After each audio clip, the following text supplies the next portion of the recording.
Welcome to the Wodcast, where we explore the power and beauty of words. We're your hosts. I'm Mabel. And I'm Ben.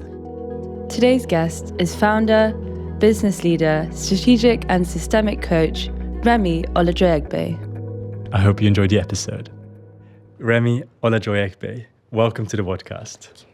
You are a strategic and systemic leadership coach, founder of Isumataq Collective, co-founder of the Medicine Festival, and at one stage in your life, you were leading and very much succeeding in your role as the Equity Capital Markets Syndicate Desk at Goldman Sachs, where you were voted one of the top 100 women in finance.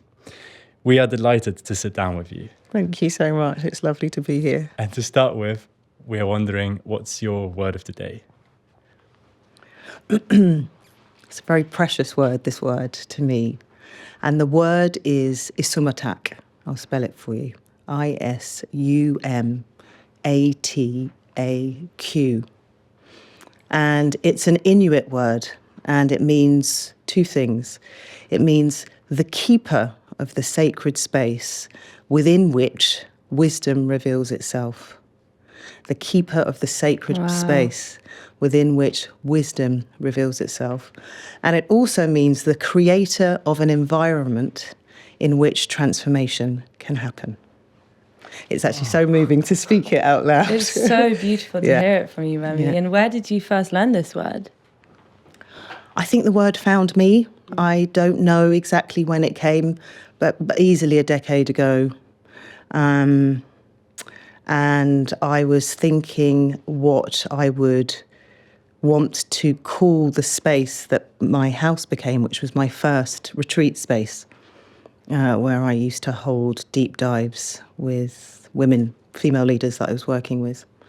And somehow I happened upon this word, and it lived within me for some time. And I knew that it was a compass. It was my compass. It was my, it helped guide the pathway of what I was doing. It denoted a way of being. And it felt absolutely right and true as somebody that works with women in the field of female empowerment, but also human potential. I'm obsessed with human potential. And transformation, because of course my life has had much of that, that this was the word for me, that this was the word, this was the guiding word. And it has stayed with me throughout and is now the name of the collective, which is a platform and community for women, which I launched last year. So, Isumataq. Beautiful, Remi, thank you. And do you think that words find us in our lives at the moment we need them to make sense of a feeling, an experience?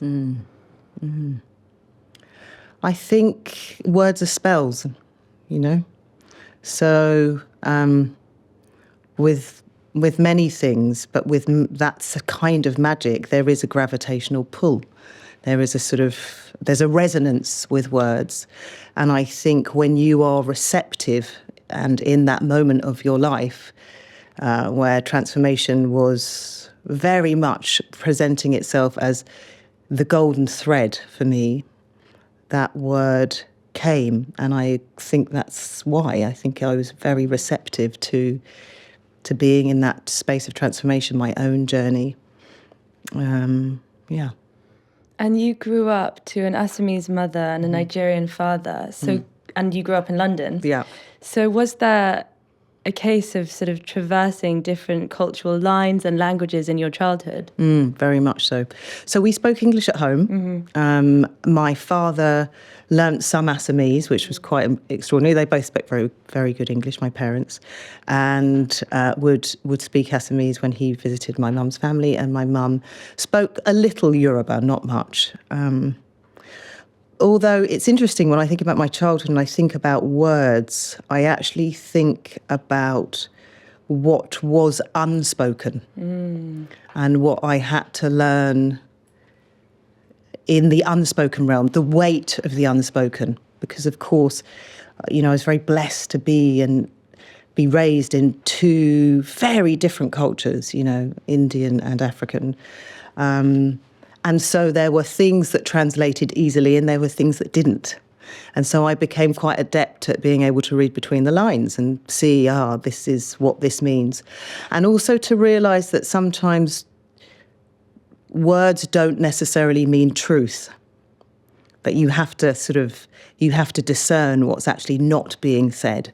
And again, that forms a lot of my work as a systemic constellator, is actually listening to the field of the unspoken and listening to the dynamics of the unspoken. Yeah. So while there are words, there is much in the silence before and after that word, often, if that answers your question. Yeah, absolutely. Fully, and I wonder, since you had two different cultures when you were growing up, whether this cross-cultural vocabulary allowed you to navigate maybe with more depth or just have more words that you could access. Yeah, gosh, I don't know. More words. I think what it does is it enables. There's a part of my identity. I sometimes say to people, I'm a bridge person. I've spanned two worlds, two very different cultures. Now, I'm very vocal in leadership, but also the spiritual aspects of that. And once I grew up in the corporate world, and yet I span those two worlds too. So I think the richness of two cultures means that you have to create relevance in both and work out how to bridge the two, particularly when not everything is being said. It's like, where is my rightful place in this system? Where do I, what really resonates and makes sense? So I think that richness may have given me more access to words, but I think it just deepened my understanding of how to listen. Beautiful. And the words that you're using now in your life as the founder of the Isumataq Collective and co-founder of Medicine and Coaching Women, they're words that the mainstream culture doesn't really adopt very readily. Indigenous wisdom, the feminine aspects. How do you, from what place do you share those words that aren't really sitting in the mainstream, and how do you place them in the mainstream? Is that what you do? Yes, I do. And it's a brilliant question. And I probably need a moment to answer it because it's so layered. I think being a bridge person, if I might use that term, I have a capacity to translate and to apply what I think is being asked of me by taking, say, non-mainstream language and placing it in the mainstream. It's a challenging path because you can veer into the realms of too woo-woo or too feminist. I think what words have taught me, and hopefully this helps answer the question, is how to hold polarities. So actually how to hold opposites with words, because I think there's this tendency to collapse into identities, isn't there? Like, she's really strong and she's too soft and this one's magnificent and this one's, so I think my own exploration of your question through words has been because I have had to sit in the depth of my own polarities and really hold the fact that I can be both deeply humble and I can also be really pioneering in my work. I do bring into the consciousness of some of the women that I work with very deeply this notion that we're awakening women, But instead of talking in highly spiritualized terms or I try and deconstruct things. So for me, then awakening isn't something that we feel isn't available to us somehow, which can be the case, right? Rather, I think about awakening as returning and remembering our essence and a radical act of reclamation of that essence once we've worked out how to return and remember. And so bridging that language means I can talk to somebody that doesn't need any self-censorship, that can completely understand the fullness of any concept from consciousness to, feminine wisdom, but that I can also translate that reasonably well, I think, to other communities that are interested and open and curious. So, for example, awakening women, or I often speak about awakening women leaders, in a way that helps them relate to these words, rather than feel othered by them. And again, that tendency of humans to other or to make wrong is often because we don't understand that we are polarities, and actually our mastery is to be able to hold those polarities together, to be both humble and pioneering, to be magnificent and deeply vulnerable, in equal measure sometimes, even in the same day and moment to moment, frankly. Does that answer your question? Yeah, absolutely, Remi. It does. And one thing that comes to my mind is how you, through your use of words, by building those bridges and translating, you make certain realms accessible to, I guess, the mainstream, or maybe the individuals, in this case women, that have not had the luxury of escaping maybe thought patterns that were self-limiting. Yep. And I guess through your work, you invite them into a new field, you bridge them into a new space. Yeah. That's really empowering. Yes, yes. I'm curious on that, Remi. What happens when the words we've been given do not adequately express the life we feel inside, our interior world? We have to find new words. But what that means in the context of transformation is we have to create the conditions for people to find those new words. So there's no point in talking about transformation as something we can do by force. Transformation happens when we feel safe enough to soften, right? When we feel secure enough and to be honest with what is, right? And supported enough to transform. And then in that space, well, there's a whole new language for us that we can access. But I think trying to layer on something without understanding the depth of why we can't access those new words, why they're not resonant, means that we're not speaking to something that's very important, which is the words that we use often speak to, again, the unseen of our conscience groups, the groups that we belong to, the groups that we're born into, right? So if you're in a family that doesn't speak about abuse, or you're in a family that doesn't speak about alcoholism and you want to, then by speaking words that don't come from that conscience group, you move out of a place of innocence where everybody's holding the artifice or the veneer into a place of guilt, because you're saying, no, in order for me to grow, I don't want to collude with what's going on here. That's very, very difficult for people who don't realise that at the core of what's happening when they're growing is they're challenging their need to belong to that particular family or that particular educational organisation or that particular group. So those words are so powerful.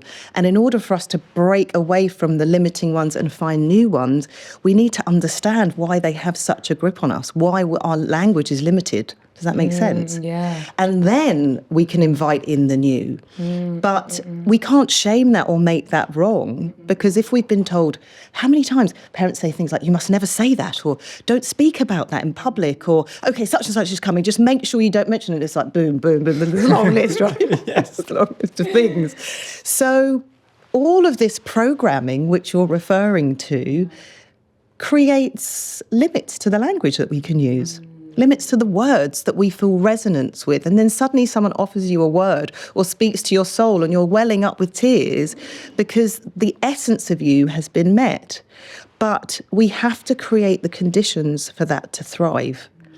And that's where transformation needs to be held safely and caringly and gently, so that we can emerge into new language. We can develop our own language, and actually we can say, no, that's not giving me what I need to express who I am becoming.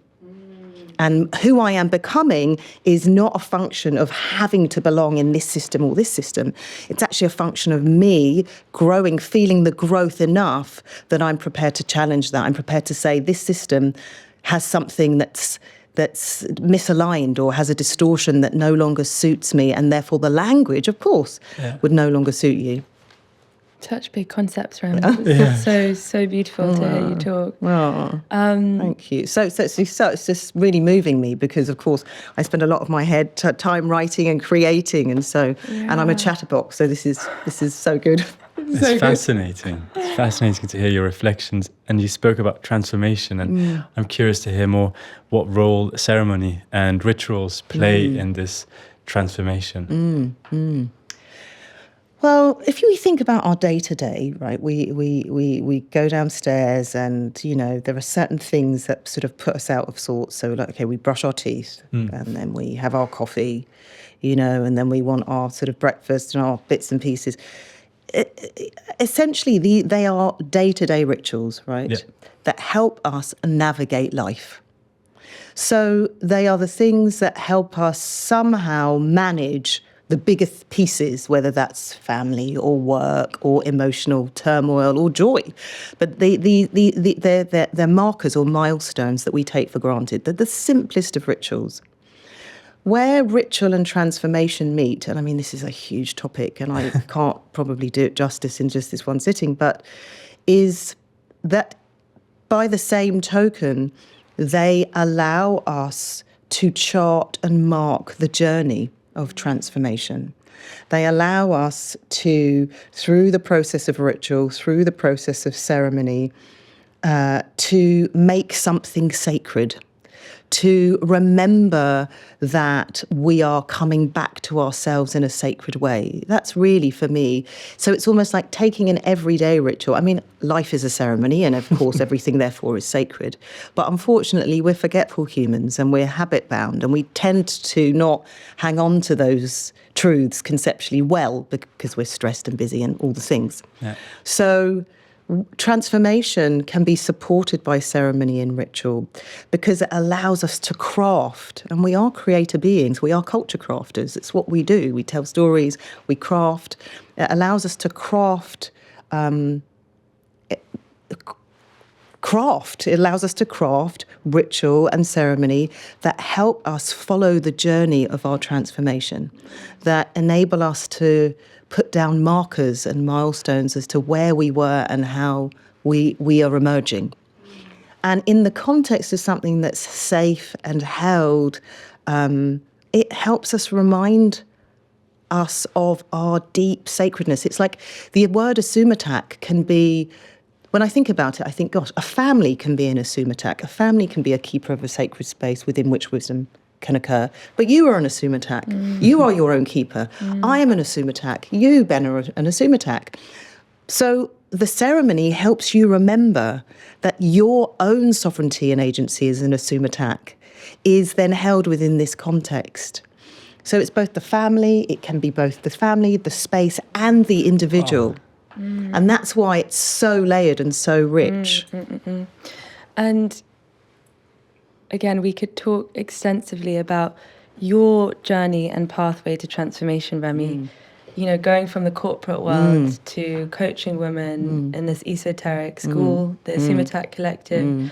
Do you have, and this might be a challenging question, but I'm going to throw it at you. Go on. See, do you have a series of words to mark those major points of transformation? Gosh. Throughout your life? I guess what I'm wondering is what words have kind of accompanied you? Yeah. Okay. Well, I suppose the words, and this might be a bit jumbled, so you have to let me... The words denote the phases, I guess. And I would say... Actually, I guess I would say that the first phase of my life, I would say, was marked by a lot of loss and rupture. So loss and rupture would be two very key words. And what I mean by that is, so age 6, my father moved back to Nigeria and he took my brother with him. My parents were still together. I stayed with my mum in London. It had its benefits, but of course you're splitting a family, and my brother went to boarding school in Nigeria. So that was a big rupture for sure. And my earliest sense of loss, which I couldn't make sense of because, of course, the masculine in my family had suddenly disappeared. And not long after, my aunt, who used to live with us, she died. And actually, when I think about loss and rupture, it's been a very key theme for me in my life. And therefore, those words are relevant because I think about some very key moments. You know, my first child was stillborn, full term. We lost our second child. My third and only live child was born, but 7 weeks before she was born, my beloved mother died completely out of the blue. My father passed on my 47th birthday. And so my key word, which has come home to me, and actually it moves me to share this because I almost feel like, I didn't really get that. How did I not get that? Is my name. My name means grief. So my full name is Remi Olajoyegbe, and it means God consoles your tears. So yes, I do have words that denote very key stages of my life, yeah. And actually for me, it's been the journey of learning how to transmute loss, learning how to transform grief so that I am truly alive to life. But it's been quite a ride, you know. It's been a ride. So I would say they are those losses, and then they are those words, that phase. I'd say my second phase of words in my life were words that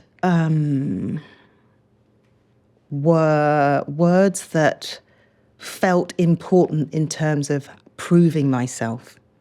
So, you know, you referenced my career in investment banking, being successful, but being performative, you know, using words to win deals, to negotiate your corner, to dominate, to convince, actually. You know, there's a shadow of all of these aspects of our success, right?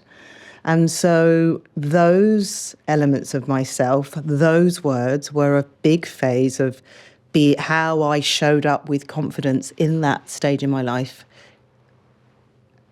in that industry, which I got many great things from. So it's not that was the case, but I'm just thinking about the words, you know, success. It's a very performative place, you know. And so I suppose as I think now about this phase, what would the words be?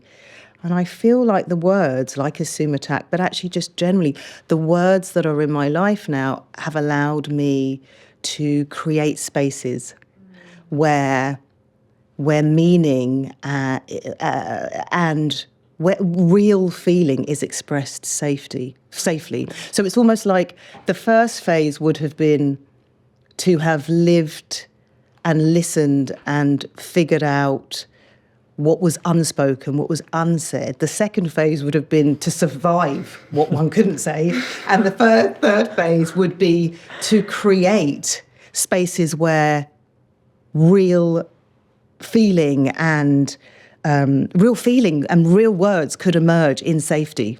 You know, does that make sense? Totally. It's such a beautiful journey. Yeah. Remarkable journey. And you did reference your name, and I think what stood out to me is, of course, the joy.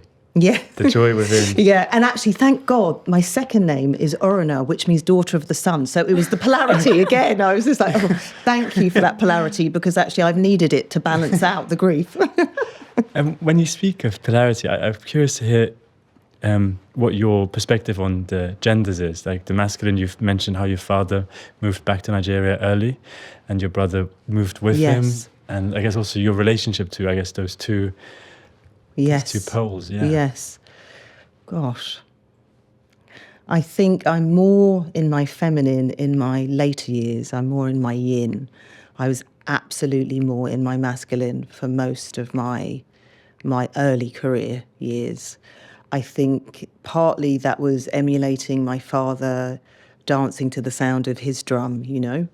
And there are so many cultural reasons and familial reasons as to why that was. And I think I am also much more conscious of the middle, the sacred third as well now, because I'm, and this is an understanding that's still emerging within me. And I had a really wonderful conversation the other day with a friend of mine who gave me a wonderful reflection after this big circle that we had held. And she said to me, Remi, I had shared that I had been feeling quite lonely on this path. I'd spent the last 8 years renovating, rewilding, turning an old fish farm, knackered old fish farm, into a sanctuary, building a retreat space, erecting a temple, a devotional space for people to come and do workshops and be together and sing. I had then moved on with no stop whatsoever to bringing through the threads of the platform and the community, the Isumataq Collective, and speaking to this intersection of spirituality, business, womanhood, and leadership, which is that intersection is the Isumataq Collective, and it's not a busy intersection. It's a reasonably lonely intersection, and I sit right in the middle of it. And yet it's important, because if we really want to transform, I think, we can't be fragmented. We can't be either one or the other. We can't, as I was saying, we can't just collapse into those identities. So the polarities piece is important, to be able to say, well, I'm both and, actually. And so I was saying to my friend, I've been feeling quite lonely on this path. And I know I'm not lonely, and I know I'm loved, and I have the most amazing friends, female friends, but friends generally in my life, and family. Amazing. I'm so well held and supported, and I'm very blessed. And yet that's been part of my path, and I feel it. And she left me a really beautiful voicemail, and she said, Remi, what I'd like you to try on for size, and I can't believe I'm going to share it because it's making me squeeze my bottom. What I'd like you to try on is that you feel lonely because the work you're doing is pioneering. And it created such discomfort in me. And she said, maybe just sit with that and try that on, feel that. And I've been really reflecting on it, because, I am out there doing, and she said, what you've been doing is, in that pioneering work, you've been creating spaces for us to be activated. And for us, this particular friend's just released her book. Another friend is, a major activist. And she said, so you've been activating us, you've been providing these safe spaces where we can have these activations and start to bring all of ourselves online. I often say, how can we live and lead from a place of wholeness? That's my prayer, that's my desire for the community that I'm leading and building. And I have been sitting with that, and the polarity of that pioneering, that magnificence, that being out there in the world, is deep humility. And so the polarities are incredibly important. That it's in the same way that the masculine and the feminine within me are incredibly important. But the bit that's crucial is that both come into alignment, that I'm not leaning too far. I was leaning too far into my younger years of emulating my father because of the wounds around my father, because of my relationship. I loved him. And that was my story was trying to find relevance through his eyes, And so suddenly when you say, well, actually, that's important, but that's not quite in alignment, in the same way that I can't swing so far to the feminine because I have got a lot of these masculine traits and gifts. And that third middle way enables me to sit with both and say, well, actually, I'm both of those things. I can both be, one can be strong and one can be soft. And in a way, it's almost as if you need the opposites so that you can kind of check and keep clean, because, of course, we're egoic beings, right? So we need to be able to go, hold on, have I got a handle on that? And suddenly the humility comes in and it says, right, and might knock you down a peg. But likewise, when you're playing too small and you don't need to, the magnificence might come in and say, hold on a second, we've got work to do, Because that is a sort of slightly roundabout answer on the polarities, but trying to find that middle ground has been, I think it's all of our life path. It's all of our path to mastery in some way. And I'm interested in what you said, Remi, about this intersection that the Isumataq and your work sits at of leadership, spirituality, women. You work with extremely high-powered, senior, executive women, and I want to know, really at the heart of it, what is the biggest challenge facing these women? Wow, that is a question, Mabel. Because you have the bird's eye view, Rems. Yeah, it's to be able to bring the fullness of their being. It's to be able to tell the truth about who they really are. It's being able to say, I am a badass businesswoman and a mystic. It's that, I think, and I speak of it in spiritual terms because I think, that's sort of where I often see the sort of those women express themselves in the business world, but also express themselves in this other realm. I think it's really challenging because there's so much opportunity, and I feel very blessed. So I almost don't want to sound like I'm complaining, but the challenge is that we work and live in systems that were not designed by us and are not for us, often. So what that means is that we lean into that strength which might suit that aspect of the society or the community that we are serving.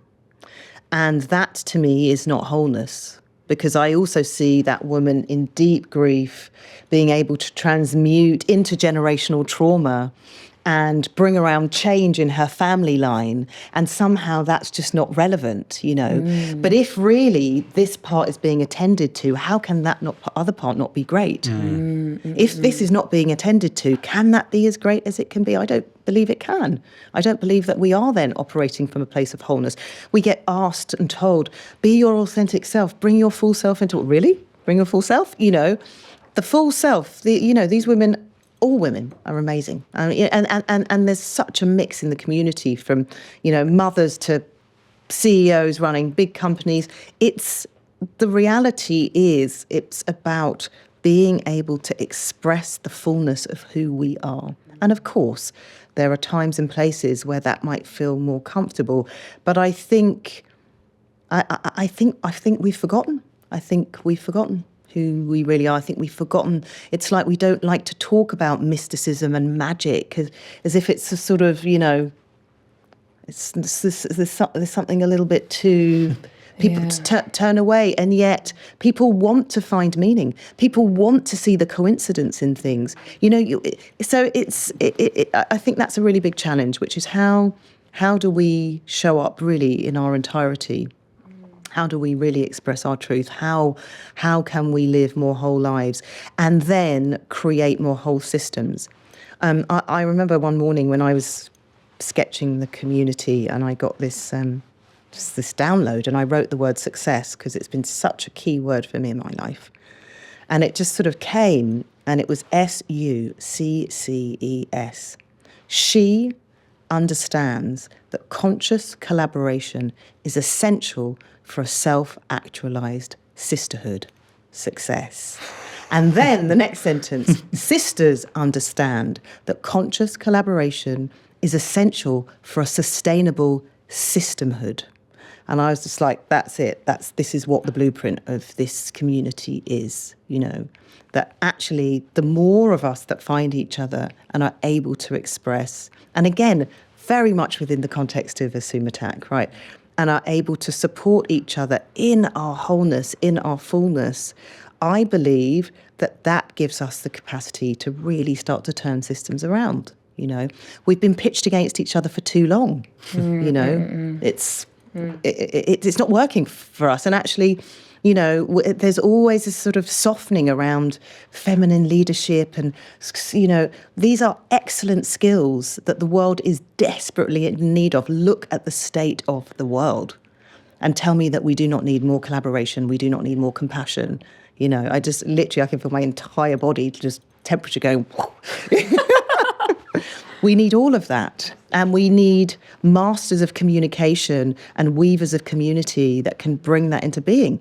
And as a woman, I feel very well placed. And I see my community is very well placed to do that, to bring that. Sorry, I went off on a bit of a rant there, but No apologies. Bring it all, Rem. I'm really curious how, and I don't want to keep pulling this back to the challenge, but I am curious to sort of identify what structures of language uphold these systems. What structures of language uphold these systems? Well, I think it's an excellent question. I think it should be a question that is asked far and wide, and I hope that your Wodcast continues to do that, actually. It's an excellent question. The structures are limited. They're limited by what we believe is appropriate in a particular industry. I think they are not relational enough. They are, and of course there is language within industry pertains to a particular industry. But, when we are driven by extractive, people over profit, business models and ways of operating that are not in alignment with thriving life, with the harmony that we can all exist well on this incredible paradise earth that we live on, that we get to call our home for a minute. I think that is essentially the limitation, right? The structure is that we see ourselves as separate from nature. We are nature, right? And so, there's so many ways that you could look at this, but that would be one fundamental starting point, I think, which is to understand that we are nature, and therefore what we do unto the earth, we do to ourselves. What we do unto our fellow humans, we are doing to ourselves. And then if we're birthing language that supports that, the language of warfare, the language of othering, the language of racism, the language of, misogyny. You see it burgeoning everywhere. It's all over, right? Then that's where we need to interrogate and say, well, this system is indeed influencing the language that is being enabled. Does that make sense? This system is enabling language which creates a limiting that limits our capacity, our way of being as humans. And therefore systems should have their own sense of responsibility as to how we interrogate the language that we use. We have to also be careful, because I don't want to swing so far that we can't have good debate and that we can't allow for difference. That's also really important. We should be, I don't know why we don't do it so much in schools even. We should be able to debate and have differences of opinion. And for those differences to be held and okay. And for us to be able to say, you and I may not agree on how they're treating the greenbelt out there, but that doesn't give me the right to then cancel you. Again, look at just what we live in, the cancel culture. So we've got to be careful as well that, we're not too scared to challenge. Such a big topic. I haven't done a very good job of answering that. But I think we have to start local. We have to interrogate the language we use in the systems that we're in. Yeah. Well, you've given us a lot of food for thought. Yeah. One thing that does come to mind is how you're mentioning the cancel culture, and previously you also spoke about the integration of your fullness. And it reminds me of the macro and micro. So if we can't fully integrate who we are, maybe our polarities, how will we allow it on a broader level? Absolutely right. How can we give compassion if we do not give compassion to ourselves? How can we even know what it feels like? If you walk past and say, why is that baby crying? Because you haven't actually attended to your own inner child that needs some attention. So I think that's absolutely right. We have to, we have to start with this frame of reference. We have to bring it back to self. And, we're all, unfortunately, we live in cultures where we're always looking outside for the truth, because we've forgotten that it exists within. So again, we must keep coming back to the spaces like this, like the Isumataq Collective, like Medicine Festival, and all the other amazing spaces out there that enable people to interrogate themselves, to inquire. Interrogate maybe sounds a bit harsh, although I love the word, but to inquire, to inquire more deeply. Inquire does feel closer to curiosity, which I think is such an impelling life force, to just wonder and, I guess, trying to discover yourself a bit. I wonder. Yeah. I know. So Could you important. imagine? Yeah, I wonder. And what I do wonder is I love how beautifully you turned success, such an overused word, into an acronym. Yeah. And you also talk about the void of success. Well, that's probably in answer to one of your questions, Mabel, around what are some of the structural issues. I think the void of success is a really big structural issue. I think you get there and you've checked the box and you've got the whatever is on your sort of bucket list of things, the children and the car and the house and the job and the this and the that and the whatever it is, and yet there's still this deep yearning, there's still this deep emptiness, there's still the sense that it's not quite enough, I haven't quite made it. And so if you're not skilled or in environments where you're supported and safe enough to be honest with that, and to then identify what is, to identify what is, then you can't bring through transformation because you're not really engaging with the truth of it, you know. And it's hard to articulate the void of success because the echo chamber is telling you, haven't you done well? And, you know, and we're, the sort of homogenous communities are sort of all reflecting that we're all sort of trying to achieve the same stuff. Yeah. And yet you're deeply at odds with it, you know. And that is an important place to reach. My God, I've been there. To know and to suddenly feel, there's quite a lot underneath this that I have not attended to, you know. And for me, my pathway in was through grief. It was, you know, grief was my companion. For 10 years, I walked with grief. And for 10 years, I mean, and, I bow my head in total reverence because who knows when grief strikes. But in terms of my own life experience, for 10 years I walked with grief, and it showed me unhappiness, and it showed me just that sense of deep isolation that couldn't be fixed with those things, you know. I think it's a human predicament. I think it is. I think it's do we want the things we have, or do we want the things we haven't got? Do we want the things we have? Often we want the things we haven't got, but wouldn't it be relieving to want the things we've got? You know, it would be. The void of success is not wanting something else.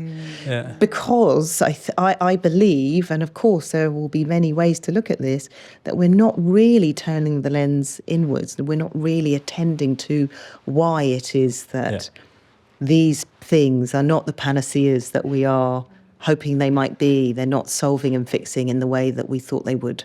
It reminds me of a word that I think I learnt from you, Remi. Interiority. Nice. What? Interiority. Yeah, interiority. I think I heard it from Remi first. Could you explain the word to us? Interiority to me is your inner world, essentially. It's your inner world, you know.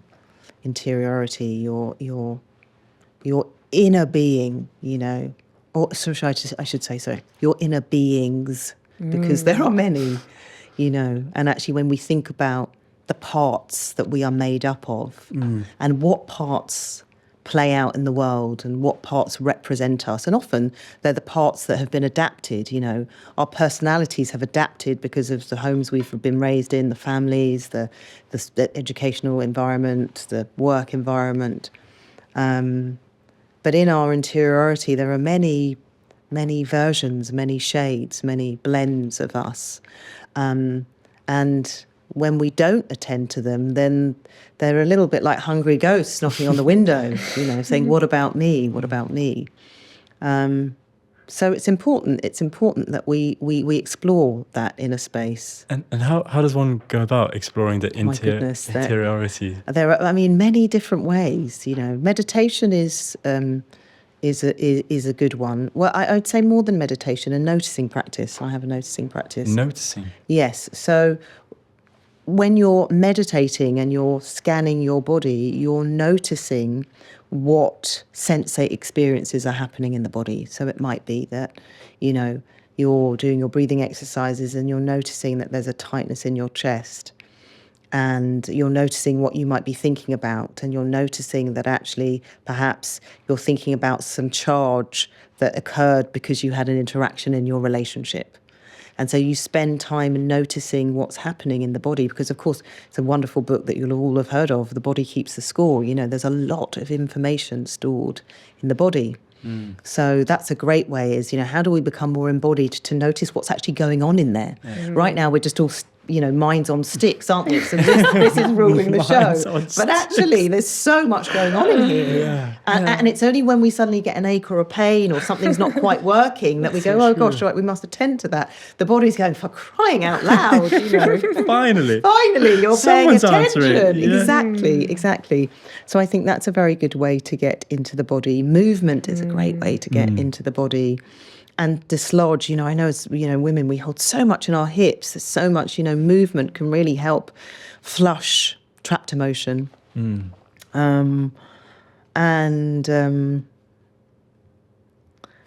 Conversation, speaking about our different parts, speaking from the position of our parts. There's a lot of work.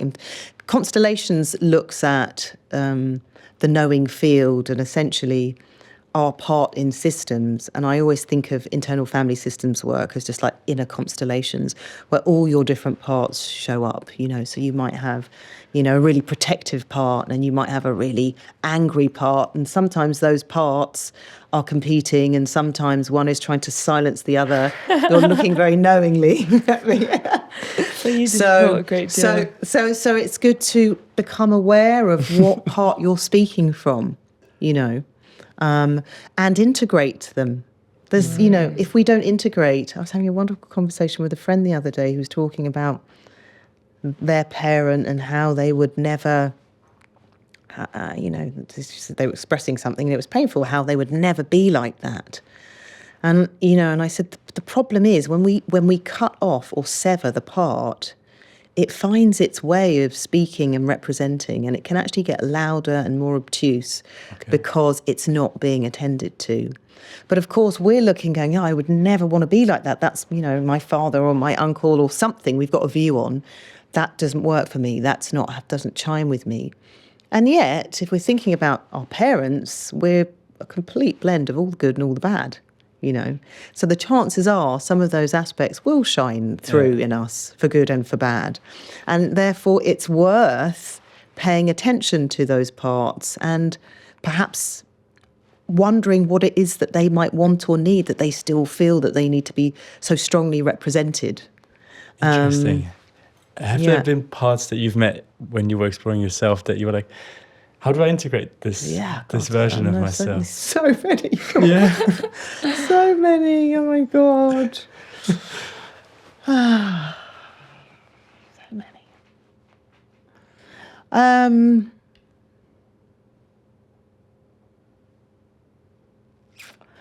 I think it's about listening. So, for example, if I've met my jealous part, we all have a jealous part. My younger self would have chastised that jealous part, because there's something shameful about feeling jealous. Whereas me now, I welcome that part. It's so much so that part doesn't really show itself that much anymore. But I think that's because I understand that jealous part has shown me what I desire. So if something comes up and I feel a bit like, oh God, I really would have loved to have done that, or it just feels there's a contraction, Actually, that jealous part that is a bit of a taboo because it's sort of a bit of a low-grade emotion, isn't it, jealousy, right? Is showing you, that's something I desire. There's something that I want to attend to. There's something in me that sees something in you that's admiring it and also desiring it for myself. Yeah. There's nothing wrong in that. Yeah. So I think the compassion to be with that part is actually, well, I know it's been incredibly helpful, because suddenly that part doesn't have to sort of be raging. That part just can sort of give you a tap on the shoulder and go, actually, yeah, you probably need to attend to the fact that you keep saying that you want to do more music, and everyone's doing music and you're not doing music. And why don't you get on with something, an example. But the reality is, in that sort of full spectrum of emotions, every single human being has that part. And again, it speaks to the limitation of the systems and the societies that we live in, that some parts which are deemed unacceptable or not very attractive or are somehow swept away and quietened or hidden. But doesn't mean, if anything, they get stronger. So I think I bring that part, I welcome that part, because I welcome that part for all of us, because I think it's a great insight into where we might want to be heading. It's like a nudge. Yeah, it's a nudge. Yeah.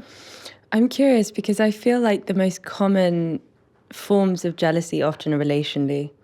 And how does that map relationally, Remi? Because when it's someone else doing something, but what if it's jealousy of a partner, or the way that a partner's, out in the world and behaving? It's so complex. Yes. Well, and it will generally be speaking to something that you didn't receive, that you're feeling insecure about. If we feeling that perhaps we're not getting enough attention, and then how do we utilize that to again turn the lens inwards and say, right, okay, there's a neglected part of me that is feeling that when your time is taken up with other things and other distractions, my neglected part doesn't feel seen. But wouldn't that be easier to say that than act out all the things that people act out, rather than saying, actually, I've said it to my husband before, I'm feeling a bit jealous, and I just, I really want you to myself, and I don't want to be at this party, and But we need the language. We need the language. We for need that. the truth. The truth. We need the truth. We need the truth. We need to be able to know that these words are really important words too, and that we can bring them out of the shadow and they can be part. Don't you think that when you look at warring leaders who are making crazy decisions, that they are not racked with jealousy and all of these things? Yeah. Right. So it's as plain as day there. But actually, we are all made up of these complex emotions, and our personalities have adapted to show things that are acceptable or not. And so as we come into contact with that, and we look at the adaptations we've had to make because we needed to belong, or we needed to be popular, or we needed to be successful, or we needed to stand out, then we can start to see, underneath that layer is a whole realm of other emotions that we're not attending to, because they are the ones that we've, for whatever reason, we've shied away from. So I think finding ways to bring the truth, I always find it very helpful if it's something is going on for me in relationship. If I was feeling something, I would say, I'm feeling. When you do this, or when you're out in the world doing this, I feel, rather than I hate it when you do that, right? Because actually you're bringing it back to yourself then. You're saying, this is me, I have to own it, this is my stuff. The only way I can transform it is if I own it. And I'm reacting to you. And suddenly that person that you're bringing it to, particularly if it's a beloved who cares for you, will be able to not feel under attack and say, sure, of course, I get that. Thank you for telling me. As opposed to, thanks for attacking me. That wasn't so great, It's creating bridges again. Yes. Isn't it? Bridges to understanding. Yeah. This relational field that's so rich, and actually that, what do we have feeling, we have touch, but of course language, we need to use language. And where does language fail us? Oh my goodness. Sometimes there are no words, in the silence of grief, sometimes there are no words. sometimes it's okay not to look for those words. You know, where we are, I mean, I know it, and we over-communicate sometimes, you know, and perhaps when someone gives you a loving squeeze on your arm, that says everything, you know. I think the nature of mind is such that we want to sense make things, and so we layer on language all the time, don't we? We want to, you know, sort of enlist our intelligence or our intellect, but there's much to be understood that's just beyond that, you know. The language of the heart isn't that. It doesn't always have words. You know, the language of grief, silence, doesn't sometimes is all you, is it. So I think, I don't know, does it fail us or, so, yeah. Language is such a beautiful thing, it's such a dance, and yet it's, perhaps we've lent too heavily into it at times when our feeling self should be more engaged or enlisted, you know, our problem-solving minds, our egoic minds, you know. It's like you've got the armour on and you're going into battle with the mind and the words before actually the bodies may not even be ready. So perhaps it fails us because we are too fast to try and find words and meaning for things that might need to be felt at a deeper level, at a more sensory, bodily, earthly level, elemental level, you know. So giving it more time, not rushing it. More time to settle, you know. The winds of the body, the waters of the body, you know, the elements of the body, is listening to other aspects, not just words. And then again, it's this, I'm looking at the table and the circle, it's sort of this notion of wholeness that we are then living and leading from. Yeah, maybe language is just one part of One this. part.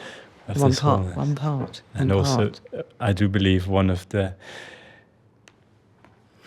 most suitable parts to build bridges. Of course. As we have explored. And if we build one more bridge into the far, far, far, far future, right.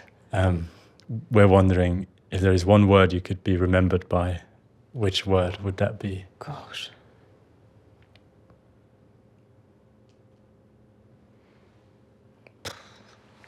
That's a question.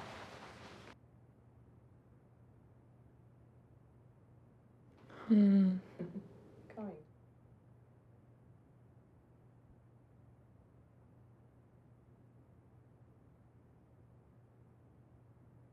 I have my moments, but I think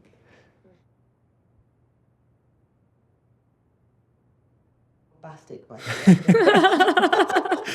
Bombastically kind. That's Bombastic and kind. Yeah.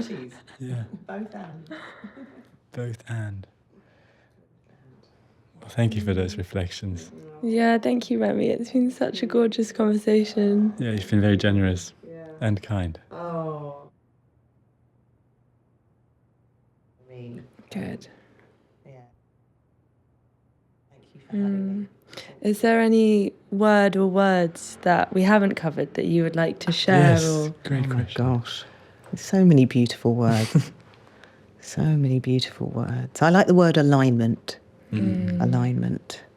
How can we live in alignment? I like the word thrive. Thrive.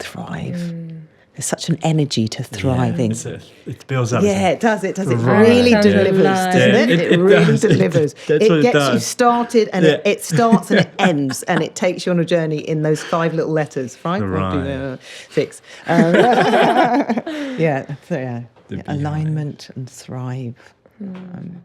And of course, I love the word love. How can one not love the word love?